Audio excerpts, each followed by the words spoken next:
Hello everyone, আমি মনীষা আবারও চলে এসেছি একটা নতুন মিনি ভ্লগ নিয়ে। তো আজকে হচ্ছে আমাদের এখানে তো রাত শুরু হয়ে গেছে, আজ নবমী। সেই নবমীতে আমি সকালবেলা ঘুম থেকে উঠে তারপরে দুপুরের খাওয়া দাওয়া করে আমি এখন একটু ফল খাচ্ছি, দেন একটুখানি বেরোবো। তো আমাদের এখানে একটা থিম হয়েছে, সেটা হচ্ছে ওলাদেবী তলাতে, সেটা হচ্ছে ওলাদেবী তলা জংশন। দেখো, একটা ভূতুরের ট্রেনের থিম হয়েছে। তো টিকিট ঘর, প্রতীক্ষালয় সব কিছু এখানে আছে। আর এখানে দেখো ভূতগুলো শুধু বসে আছে। এইগুলো কিন্তু সবই আসল না, সবই নকল ভূত। আর প্রথমে হচ্ছে আমি একটা বগিতে ঢুকলাম, সেখানে হচ্ছে এরকম ছিল ভেতরটা।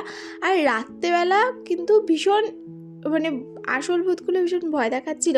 তো সেগুলো তোমাদের সাথে আরেকটা ভিডিওতে শেয়ার করব। এটা সকালবেলা আমরা গিয়েছিলাম, দেখছিলাম কেমন হয়েছে। তারপরে পরের বগিটাতে ঢুকেছিলাম, ওটাতেও কিন্তু একই রকম ছিল। তো তোমাদের সাথে সবটাই শেয়ার করব আরেকটা ভিডিওতে, যে কীরকম হয়েছিল রাতে। রাতে তো প্রচুর ভিড় হয়েছিল, তবু সকালেও কিন্তু অনেকটা ভিড় হয়েছিল। তো সবাই কিন্তু বেশ মজা করেছি আমরা।